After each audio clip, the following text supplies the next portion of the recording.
Good morning, friends. Today we are going to start a new course on linguistics. It is known as Corpus Linguistics. In this particular module, we have got 30 different parts. So I'll proceed one by one. Today I'll start with the first module. It is about the definition of corpus.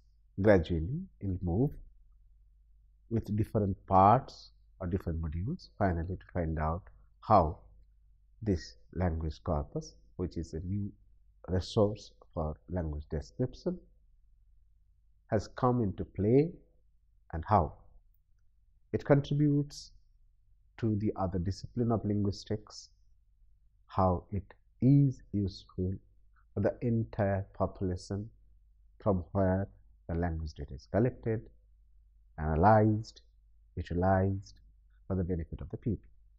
So today, this is the first module. It is about the definition of corpus. Since this particular discipline or area of linguistic research is a recent innovation, it is not has a very long history.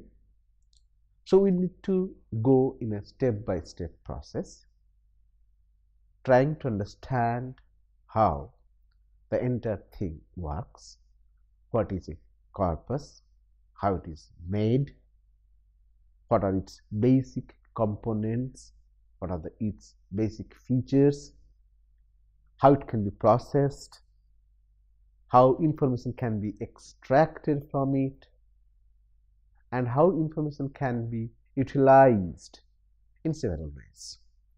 So this module has 6 major parts.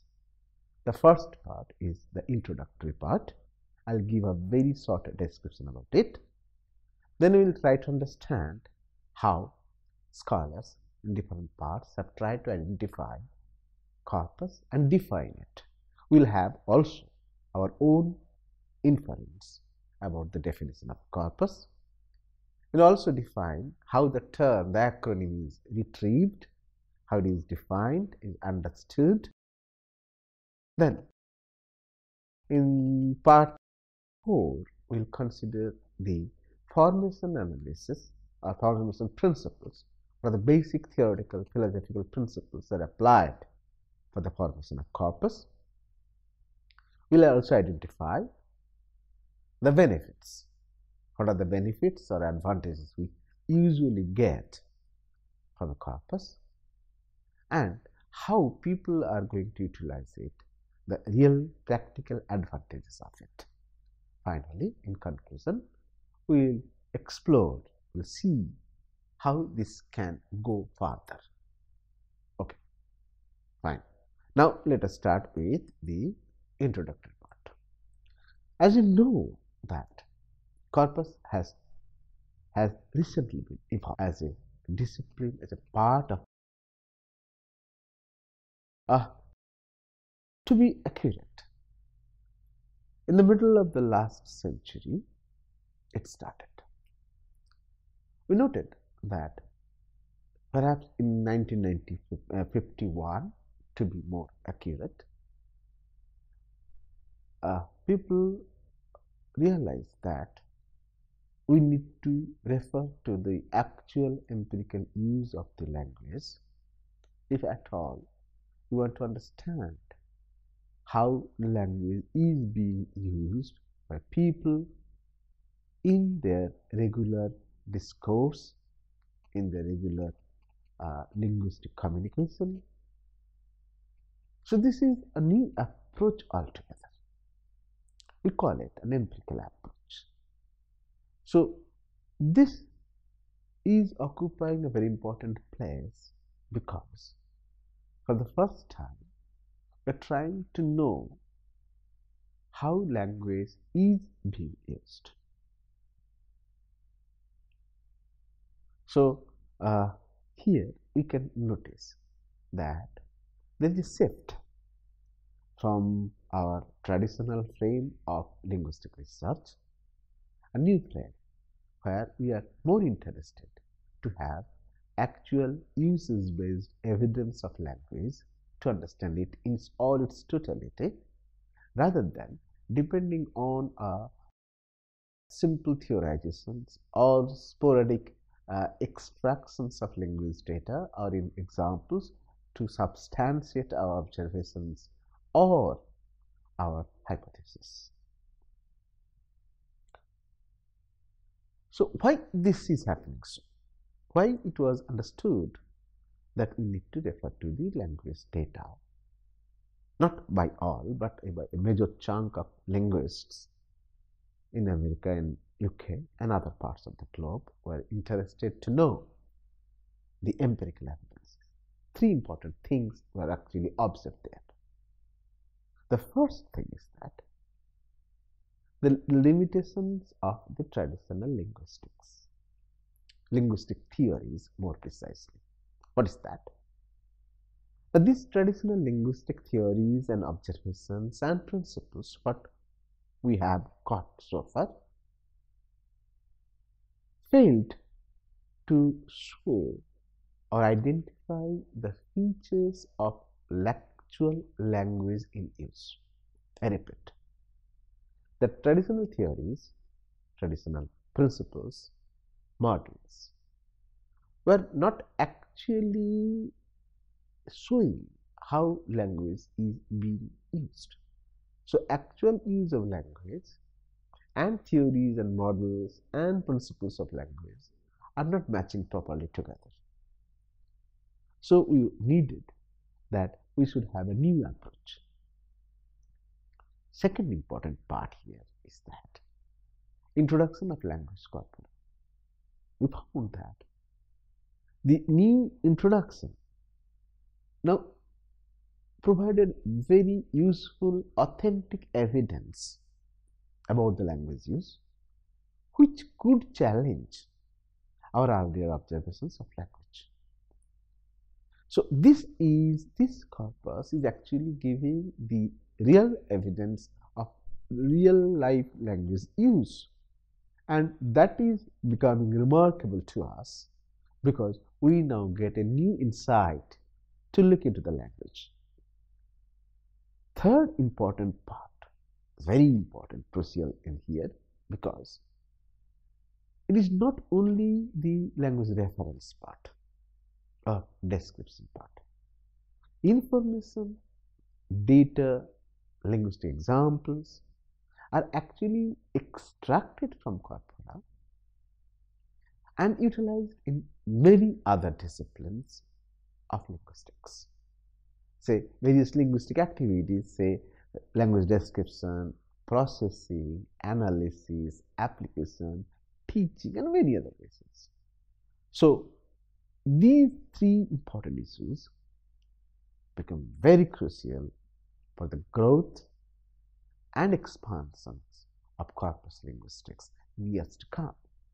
In later years, you'll see that what was started at an experimental basis in 1961 by a team of scholars there in USA, Brown University, as well as a team of scholars from UK, expanded like anything. Now, if you come here in the new millennium, you can find that a large number of scholars across the world are directly referring to language corpora for all kinds of linguistic research and applications.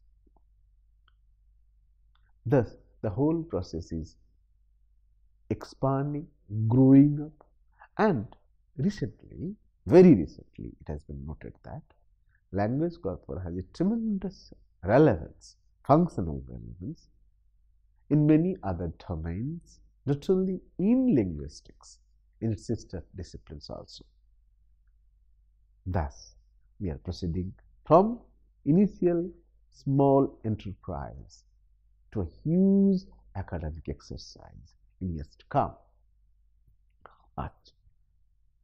So, let us also find out how language corpora helped us. First thing, language corpora enabled us to observe the natural language in the light of its actual use in normal regular life. This gave us a very beautiful opportunity, a very good opportunity.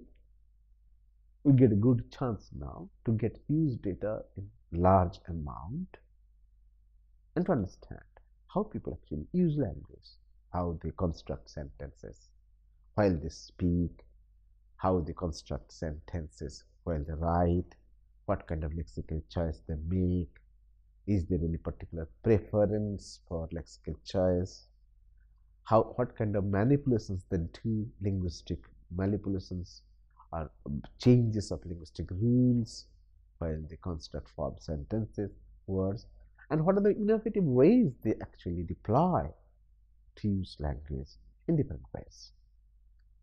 Also, corpora provided ample evidences to analyze language with a degree of authenticity, which was lacking in early language studies. I would like to emphasize on the term of authenticity. So in earlier years, when it happened like that, we want some authenticity in the language data. That feature was mostly missing.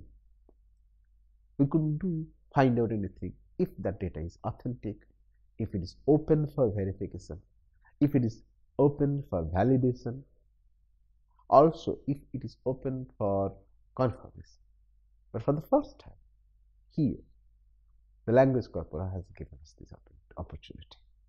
You can also verify. It is not that I am saying something and you have to believe what I say because I am using the language data. In a reverse way, I can also give you the entire data to you.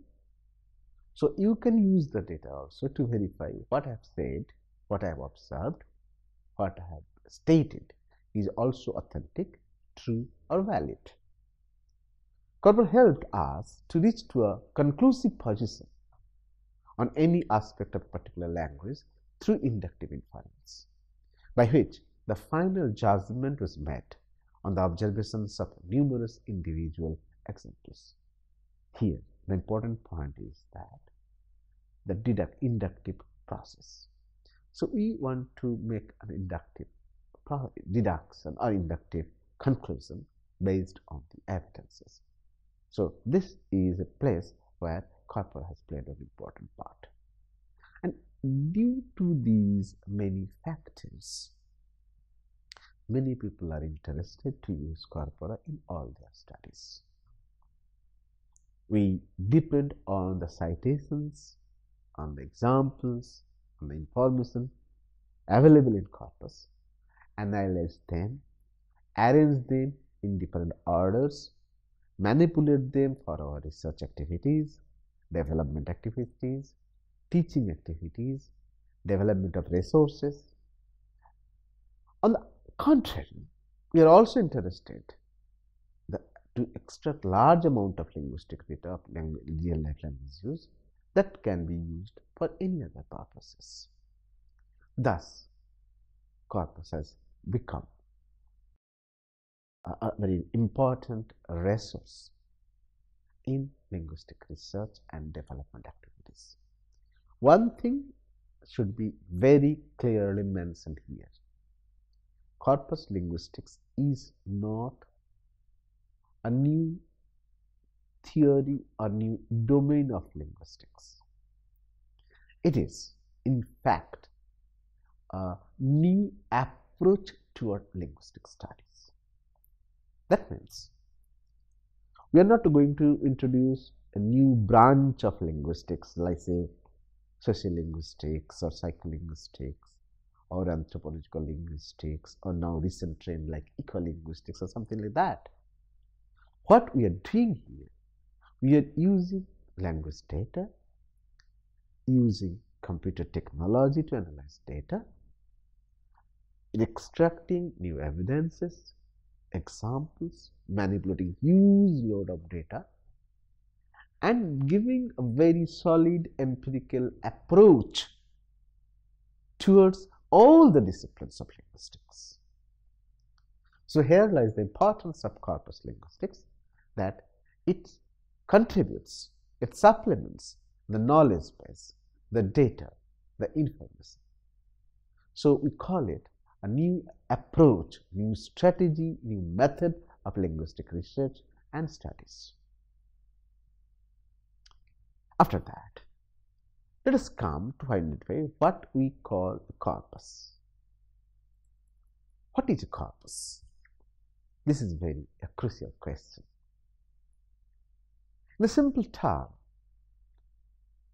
any small collection of data, language data, can be treated as a corpus.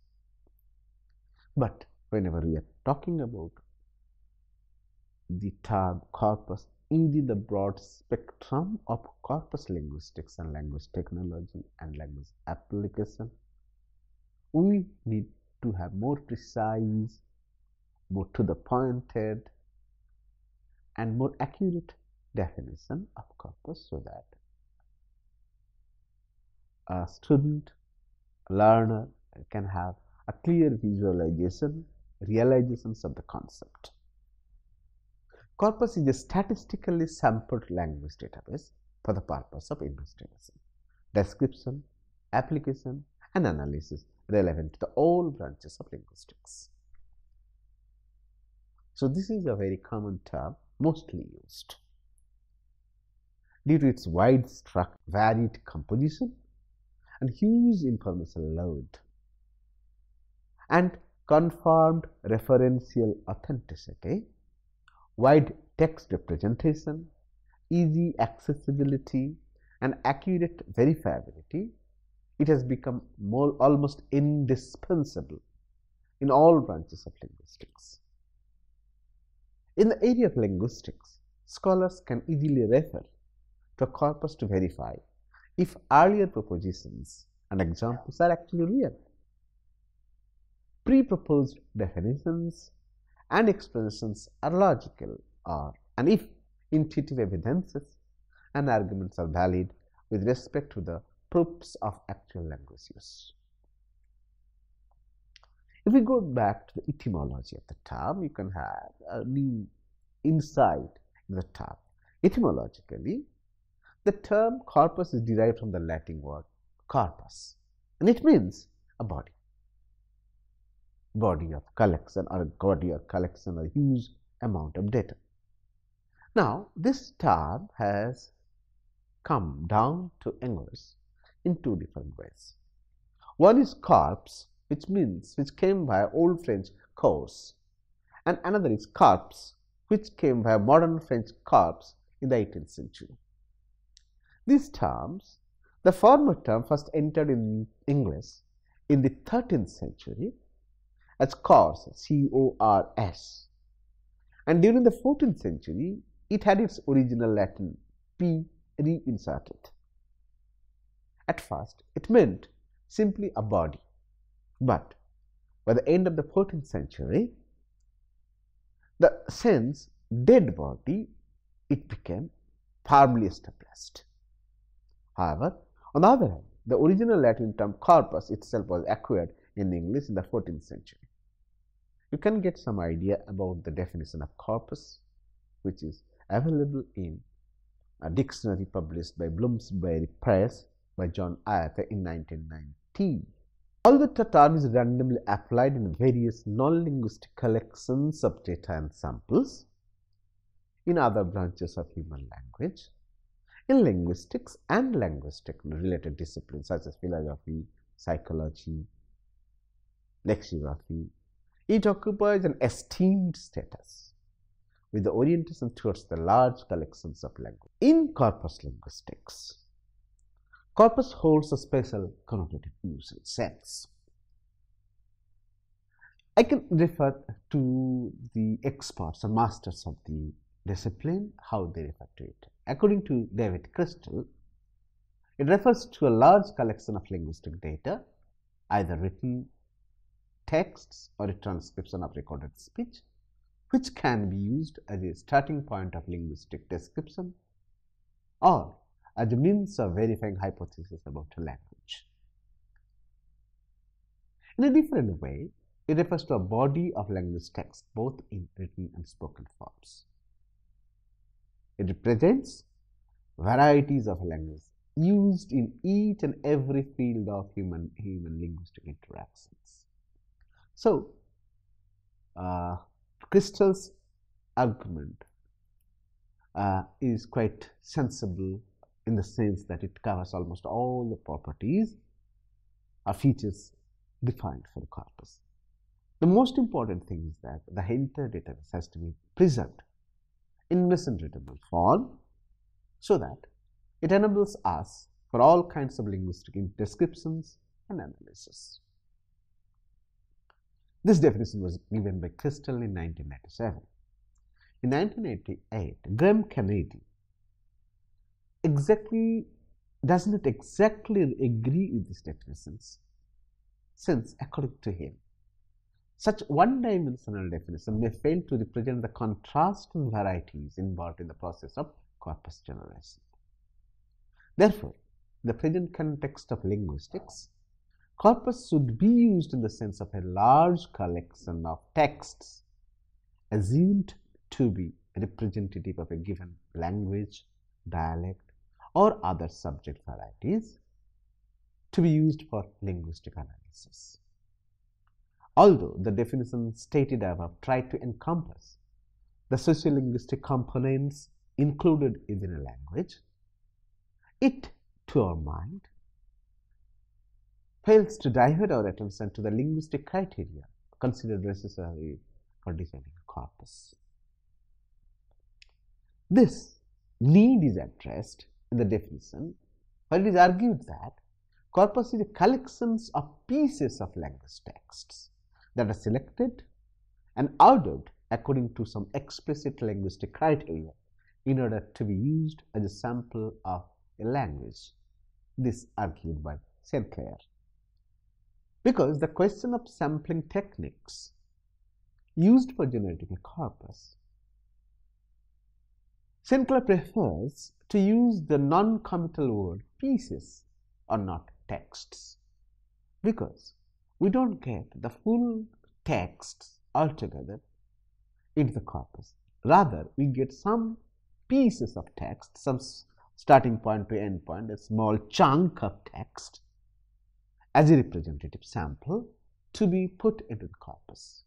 So, to a certain extent, Sinclair is right when he claims that corpus actually don't take the entire texts, but are some big pieces of corpus, a text to be put into the corpus. Its samples are of same size. They are not text. Most of them will be fragments of text, arbitrarily detached from their content sources. We generally emphasize that text should be of equal size. Sometimes also, in a different sense, words such as collection and archive are also used to refer to the sets of language texts. However, they differ from corpus in the sense that they do not need to be selected or ordered. Moreover, selection and ordering of input text do not need to be on the same line as proposed for designing a language corpus. There are, therefore, quite unlikely language corpus. So we cannot take collections and archives or recordings as corpus only. The term text is also referred to in relation to corpus, as it contains the collections of language data. It simply points to the extracts used in spoken and written communications. So, corpus usually refers to a large collection of naturally occurring language texts presented in machine-readable form, accumulated in a scientific manner to characterize a particular variety or use of language. It is methodically designed to contain many millions of words compiled from different texts across various linguistic domains to encompass the diversity of language used usually to exhibit the multifaceted usage of language. It may refer to any text in written or spoken form. A corpus, which contains constituent pieces of language, that are documented to their origin and provenance are encoded in standard and homogeneous way by open-ended retrieval tasks also. So many scholars argue that corpus should be in a machine-readable form and a format where it is easily retrievable. So that based on those criteria, I have defined corpus in the same as listed above or listed here. So most of these definitions, however, fail to elaborate the inherent texture of the concept in details. If this is so, then we need to look at this in a new perspective. We need to expand the concept, try to understand from different angles. Scholars like McHenry and Wilson prefer to classify corpus by finding a scheme of classification characterized by inherent features of a corpus. They are mostly interested not to put the term in a one-dimensional way. Rather, they find corpus to be polysemous in sense because it may have different connotations in different texts and different situations. According to them, loosely, it can refer to any body of text of a language or a variety that is under study. But if we take into consideration of the modern concept, the feature of like a huge body of text in machine-readable form should be the important part. That means corpus should be in a machine-readable format. More strict sense, what we use today, it refers to a finite collection of machine-readable texts which is sampled to be maximally representative of a language or a language variety. So this is a frame which is proposed by McHenry and Stein. According to Susan Hanston, it's slightly different. The corpus here we can understand from applicational point of view. Hanston says that linguistics have always used the word corpus to describe a collection of mutually occurring examples of language consisting of anything from a few sentences to a set of written texts or tape recordings which have been collected for linguistic study. More recently, the word has been reserved for a collection of text or part of text that is stored and accessed electronically. Because computers can hold and process large amount of information, electronic corpora are usually larger than the small paper-based collections previously used to study the aspects of language. Two important issues are actually coming up out from this definition. First important is composition of a corpus and usage potential of a corpus. So how it is composed and how it is going to be utilized. In common sense, it is not a big deal to collect samples of text of language. We can do that. But mere collections of text samples does not stand for a corpus unless it is marked with some specific properties. A corpus needs data from each and every domain of language use without any prejudice or restriction. Theoretically, it has to be infinite in form and content. At the same time, it has to reflect faithfully on the varieties normally observed in regular use of a language. In essence, it has to be reliable replica in which all types of language use are faithfully manifested. So taking those features into account, we tried to formulate an acronym. Let us now look into the acronym of corpus. So it is already known to us that corpus contains a large collection of representative samples obtained from the texts covering wide varieties of language use in numerous domains of natural linguistic interactions. Therefore, in principle, a corpus is capable of representing potentially unlimited selections of texts. Taking all these features into careful consideration, we may explain the term corpus from the features it denotes in the following manner. What it shows: C stands for compatibility to computer, compatibility of texts to computer. O stands for operational in research and application. R stands for representative of the source language. P, processable by both man and machine. U, unlimited in amount of language data and text varieties. And finally, S stands for it is systematic, information and text representation. So this acronym speaks about what a corpus can be. When we try to develop and design a general corpus, we need to keep in mind that it is to be designed for faithful study of linguistic properties present in a language. So the properties mentioned, conditions mentioned above are very much necessary while developing a corpus. So when we talk about the formation of corpus, we need to refer to the formational issues of corpus. What are the formational principles are there? So here, so far we have tried to understand those things. Now we would emphasize on the formational principles. There are certain principles which are formed. A corpus, when it is systematically compiled, although small in size, should invariably follow the following principles.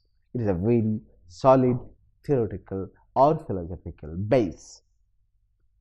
It should faithfully represent both common as well as special linguistic features of a language from where it is designed and developed. Second, it should be moderately large in size so that it encompasses representative samples of texts in various disciplines. That means directional varieties of languages noted in various disciplines and domains of languages should have equal representation in it. If not equal, adequate representation in it. Third, it should be a true replica of the physical texts that are normally found in printed and spoken form of a language. Fourth, it should faithfully preserve, in case of a written text corpus, different characters, words, and other graphic symbols used in texts. Also, it should preserve spelling variations, usage variations, and other textual variations used in the source text. Otherwise, the actual form and status of the language will be lost.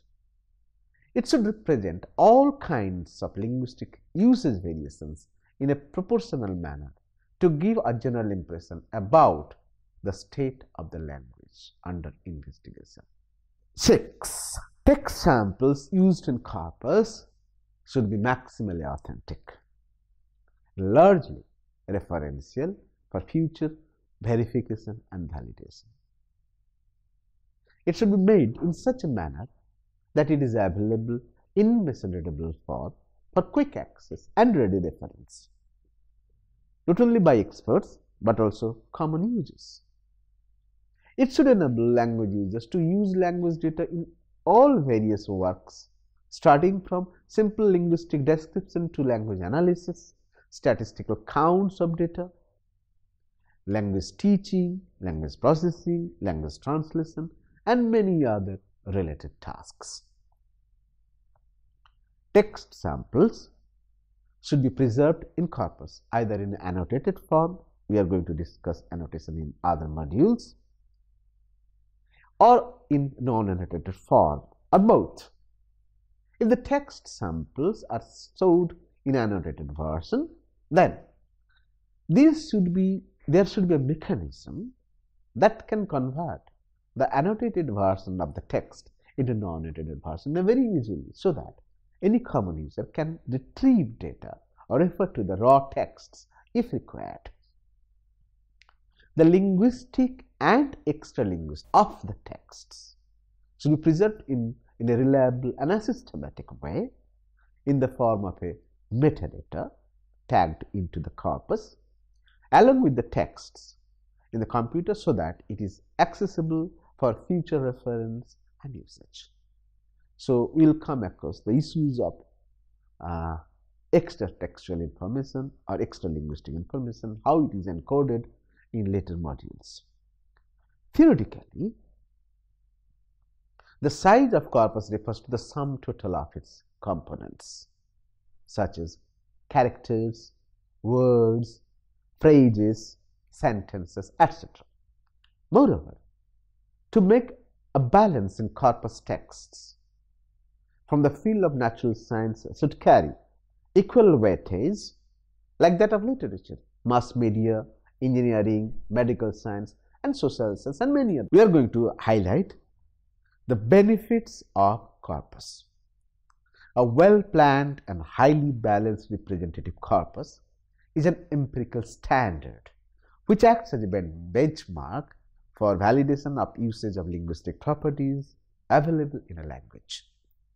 If we analyze such a corpus, we get information of the following types about a language. What are those?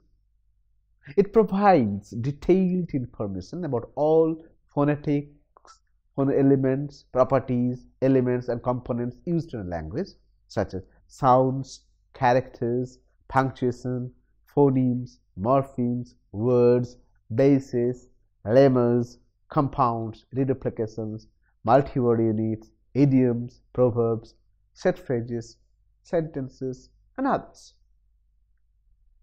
It also supplies grammatical and functional information such as forms, compositions, pattern of using affixes and inflections, patterns of constituent structure, context of use, usage patterns, meanings, sense variations of words, phrases, sentences, idiomatic expressions, etc., which are available in the language.